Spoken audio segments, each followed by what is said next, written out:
Military courts میں try نہیں کیا جا سکتا ہے، اور 104 لوگ جو ہیں وہ ملٹری کی کسٹڈی میں ہیں، جن کو 9 مئی کی پاداش میں انہیں آرمی ایکٹ کے تحت جو ہے انہیں ٹرائل کا انہوں نے دیا تھا۔ اور آپ کو جیسے علم ہے کہ corps commanders conference, corps commanders نے ایک فیصلہ کیا تھا، اور پھر فارمیشن کمانڈرز پاکستان کے انہوں نے اس کی تائید کرتے ہوئے کہا تھا کہ ہمارے پاس ناقابل شواہد تردید موجود ہیں، اور اس لیے اس کو جو ہے ہم آرمی ایکٹ کے تحت سماعت کریں گے۔ اور بیرسٹر اعتزاز احسن صاحب کی پٹیشن، جس میں میں ان کا وکیل تھا، ہم نے اس کو شروعات کی، اور اس کے بعد جو ہے جواد خواجہ صاحب فارمر چیف جسٹس صاحب انہوں نے بھی نالش کی، اور اسی طرح سپریم کورٹ بار ایسوسی ایشن عابد زبیری صاحب نے بھی پٹیشن کر دی، اور وہ ساری پٹیشنز اکٹھی کلب ہو چکی تھیں۔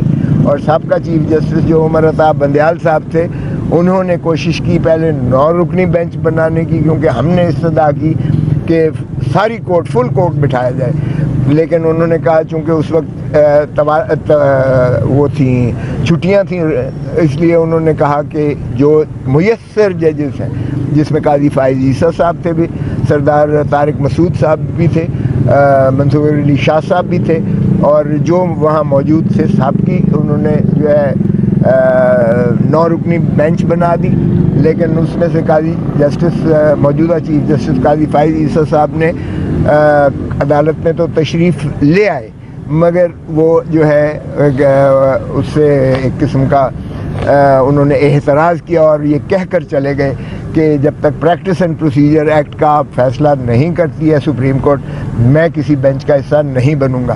اور سردار طارق مسعود صاحب بھی، وہ جسٹس سردار طارق مسعود صاحب، وہ بھی ان کے ہم نوا ہوئے۔ اور پھر اس کے بعد جو ہے 6 رکنی بینچ بنی، لیکن بعد میں وفاق نے سید منصور علی شاہ سے، جسٹس منصور علی شاہ صاحب بھی اعتراض کر دیا، اگرچہ انہوں نے کہا تھا کہ میری جواد خواجہ صاحب جو چیف جسٹس سابقہ ہیں، جو ایک پٹیشنر ہیں، ان کے ساتھ میری رشتہ داری ہے، کسی کو اگر آج اعتراض ہے تو پھر میں اس بینچ کا حصہ نہیں بنوں گا۔ اس وقت سب نے کہا کہ ہمیں کوئی اعتراض نہیں ہے، لیکن 2 دن بعد وفاق کی جانب سے کہا گیا جی آپ پر اعتراض ہے، آپ نہ بیٹھے۔ تو ہم نے سب نے عجب قسم کی جو ہے ہم نے برہمی کا اظہار بھی کیا، لامحالہ احتجاج بھی کیا کہ جی یہی بات کرنا تھی۔ تو جب جج صاحب نے خود کہا، اسی وقت کہنا تھا، یہ 2 دن ضائع کرنے کی کیا ضرورت تھی؟ تو باہر کیا اس وقت جو ہے سرکار، جو ماشاءاللہ پی ڈی ایم کی سرکار تھی، انہوں نے اس کو طوالت کرنا ان کا مقصود تھا۔ تو اس کے بعد وہ جو ہے 5 رکنی بینچ بنی، جس کی سربراہی خود چیف جسٹس صاحب کر رہے تھے، اعجاز الاحسن صاحب تھے، جسٹس منصور علی شاہ صاحب تو اس میں سے ریکیوز کر گئے، اور باقی 3 ججز تو پھر انہوں نے جج صاحب تو چیف جسٹس صاحب ریٹائر ہو گئے، ہماری تمام تر کوشش کے باوجود کہ یہ جو 102 اس وقت تھے، اب 104 ہیں جو اس وقت ان کی تحویل میں۔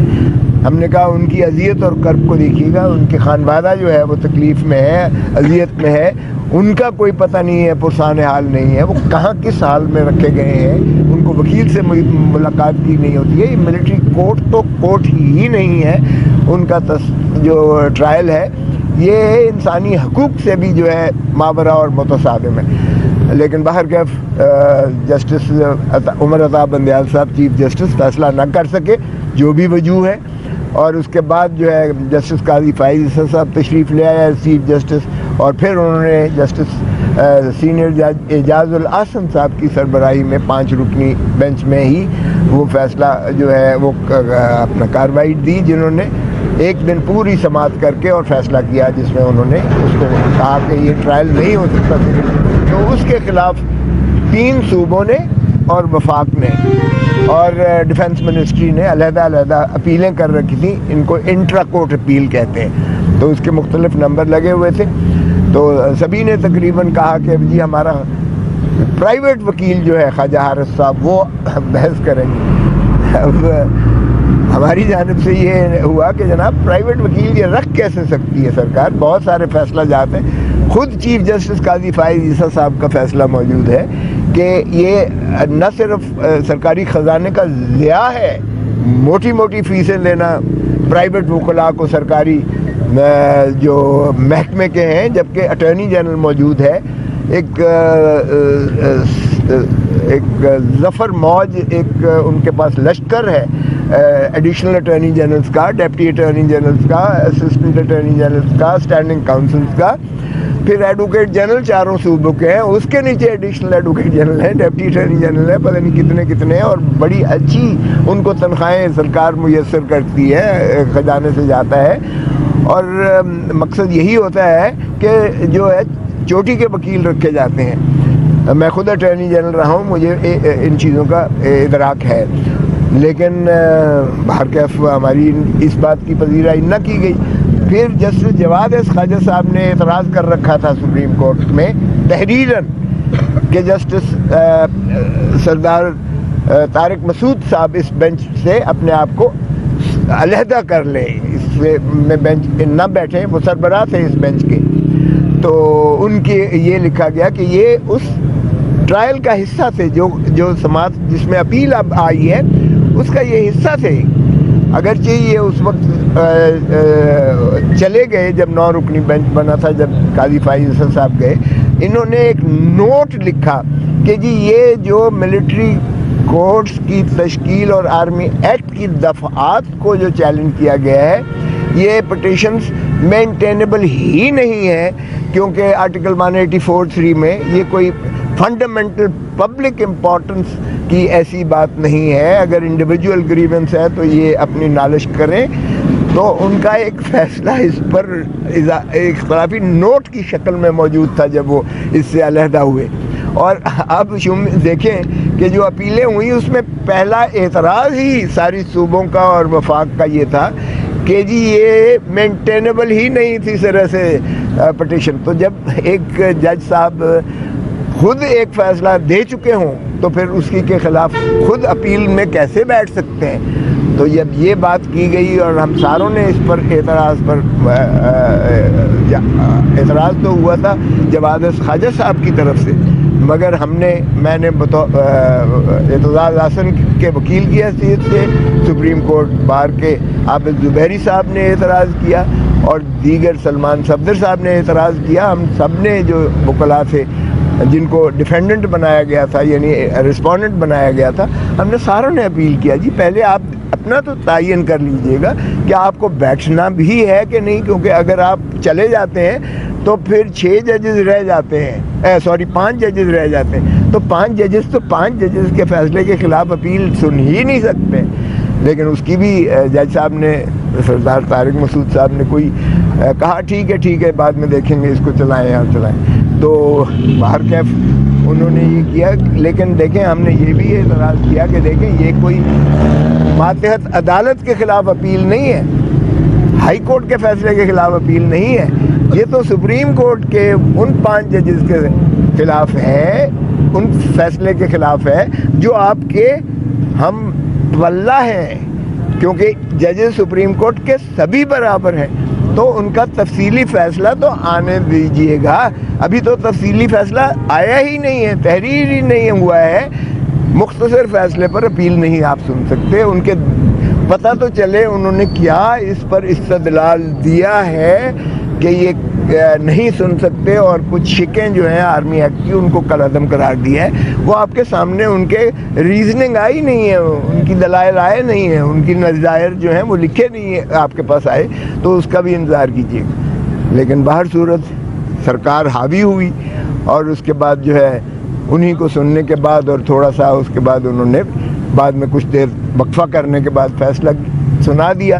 اور اپیلیں تو خیر ایڈمٹ کی اور ہمیں نوٹس دے دیا. ہم تو موجود تھے، نوٹس ہم نے خیر ایکسیپٹ کرنا ہی تھا، لیکن اس فیصلے کو بھی معطل کر دیا. اگرچہ یہ کوشن ضرور رکھا کہ حتمی فیصلہ نہیں ہوگا. اور اس میں جسٹس مسرت ہلالی جو پشاور سے آئی ہوئی ہیں، chief justice Peshawar high court کی اور جو سپریم کورٹ کی جج صاحبہ ہیں، انہوں نے اختلاف کیا. اس سے اختلافی ہے. سو یہ 5-1 کی ریشو سے اس کو جو ہے وہ اسٹے دیا گیا. میری نظر میں اگر آپ پی ڈی ایم کی تو سارا دیکھتے ہو تو انہوں نے کہا جی یہ 4-3-3-2-5-9 وہ تو انہوں نے اس پہ کیا رکھا. میں سمجھتا ہوں یہ جو اسٹے دیا گیا ہے یہ مؤثر نہیں ہے. مؤثر اس لیے نہیں ہے کہ 5 ججز وہ بھی اسی عدالت کے ہیں جو فیصلہ دے چکے, اور چھٹی مسرت ہلالی نے بھی انہی کے ساتھ ہم نوائی کی ہے. سو وہ 6 ہو گئے اور یہ 5 ججز ہیں. تو جب 6 ججز ایک طرف ہیں تو 5 ججز کا فیصلہ کیسے پریویل کرے گا؟ جانے کس طرح یہ خوش ہو رہے ہیں, لیکن چونکہ اس وقت بلڈوز کیا جا رہا ہے ہر چیز اور عدالت کے فیصلے نہیں مانے جا رہے ہیں, تو مجھے لگتا ہے کہ پھر دیکھیں ایک اور کنٹروورسی, ایک اور جو ہے یہ ایک ایشو جو ہے یہ اس کا یقیناً ارائز ہوگا اور دیکھتے ہیں کیا ہوتا ہے. باہر کہ آج کے چونکہ چودھری اعتزاز اعظم صاحب بھی اس وقت میرے ساتھ تھے پٹیشنر کی حیثیت سے, سلمان راجہ صاحب بھی ساتھ تھے, تو وہ بھی آج میرے ساتھ ہی وہیں سے سپریم کورٹ سے سیدھا ہم یہاں آئے اور آج یہاں کیس لگا ہوا تھا توشہ خانے کا کیس جو ہے اکاؤنٹیبلٹی کورٹ کے جج بشیر صاحب کے پاس. بشیر صاحب ماشاءاللہ کافی سال سے ریٹائرمنٹ کے بعد ان کو ایکسٹینشن دی جا رہی ہے, تو شاید ان کو کچھ لوگ کچھ مقتدر حرکوں کو پسند ہے, شاید ان کو جو بھی ہے. پہلے انہوں نے نواز شریف کو سزا بھی کیا, اب وہ اس سزا کو ایک ساری اسٹیبلشمنٹ کے بدلنے کے بعد کہا گیا کہ وہ سزا ہی غلط تھی اور وہ تھے ہی بے گناہ. تو وہ اس کیس میں العزیزیہ کیس انہوں نے فیصلہ نہیں کیا تھا جس میں اگلے دن 7 سال والے کو بری کیا گیا, بلکہ 10 سال وہ جو تھا اس میں پاکلین والا ایون فیلڈ والا کیس فیصلہ بشیر صاحب نے ہی کیا تھا جو سزا دی. لیکن وقت کی بات ہے, آج ایک مختلف وقت ہے. اب اس وقت ہم کٹہرے میں, اور کل ایک اور ہم نے مذاق دیکھا, بلکہ آج ہی دیکھا ہم نے, ایک وزیر اعظم 40 سال بعد اس کو انصاف شاید ملنے جا رہا ہو, ذوالفقار علی بھٹو صاحب کا.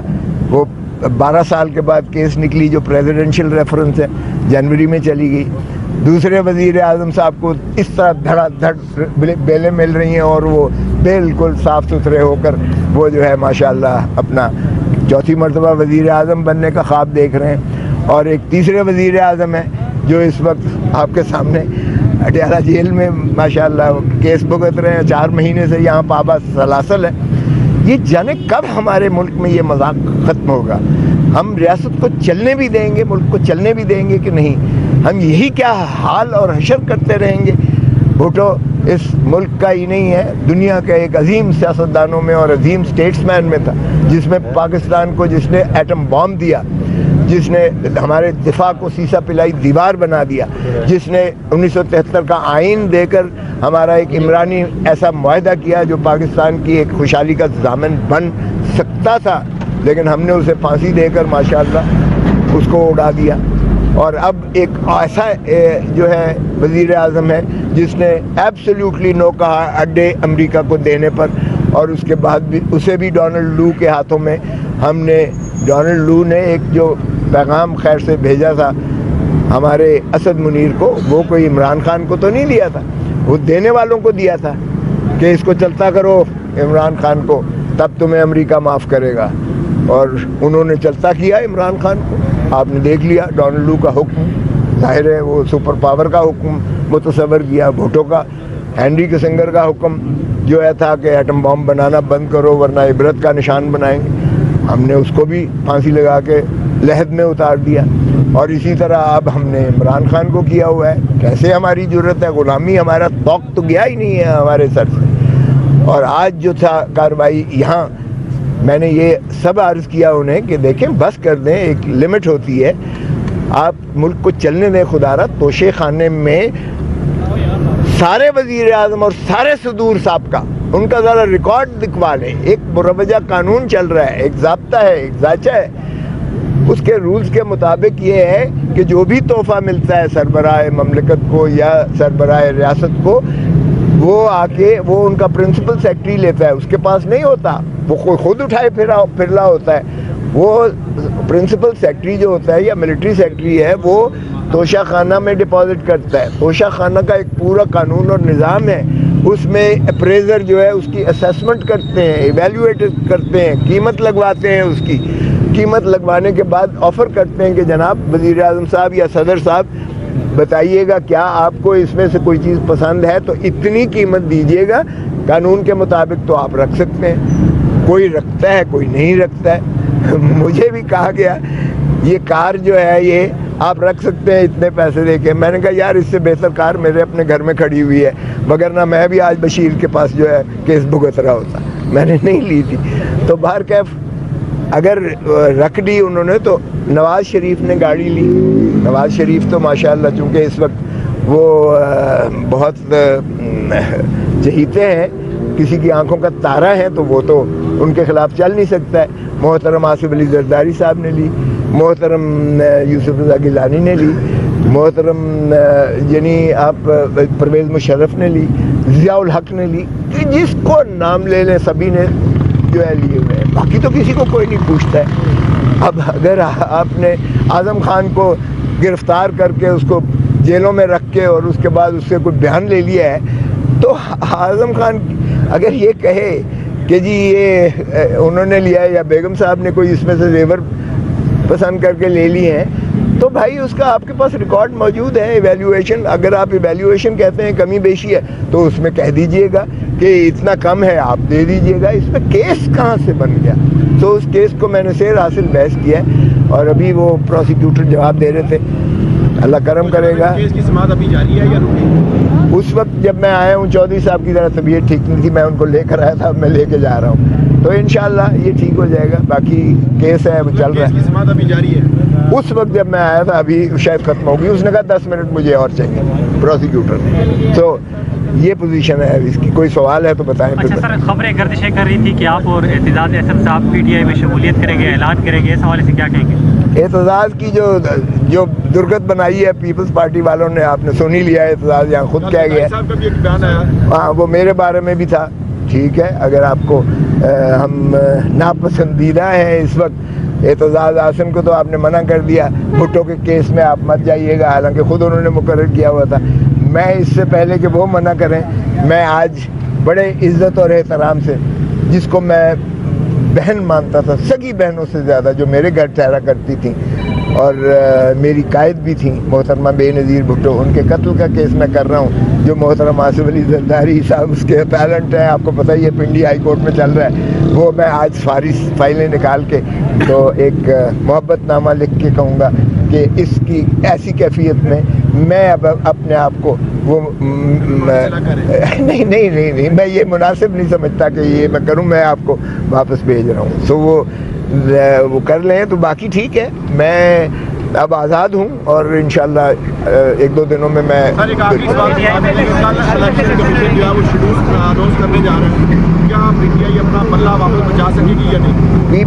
بلے کے بغیر الیکشن نہیں ہوگا, یہ آپ کو لکھ کے لے لیں. اور بلہ اس طرح سے چلے گا کہ ان کے ہوش اڑ جائیں گے, ان کی ضمانتیں ضبط ہوں گی. یہ جو چوتھی مرتبہ وزیر اعظم بننے کا خواب دیکھ رہے ہیں, یہ خواب چکنا چور ہوگا. اور عوام کے اندر جو غم و غصہ ہے, مت ان کے غیظ و غضب کو پکاریں اور للکاریں. یہ اپنا جو ہے ووٹ کا حق استعمال کرتے ہوئے آپ دیکھیں گے 80 سے 90% جو ہے وہ پی ٹی آئی کا الیکشن بیلٹ نکلے گا. جو مرضی کر لیں, یہ پی ٹی آئی کو 2/3 لینے سے نہیں روک سکتے. Thank you. ایک آخری سوال یہ بتا دیجیے گا, سیفر کیس میں آج فیصلہ آیا, تو آپ کے جو وکلا ہیں ان میں تضاد نظر آیا, یہ فرد جرم ہے, وہ میں اس وقت نہیں تھا, آپ کے سامنے میں آیا ہوں.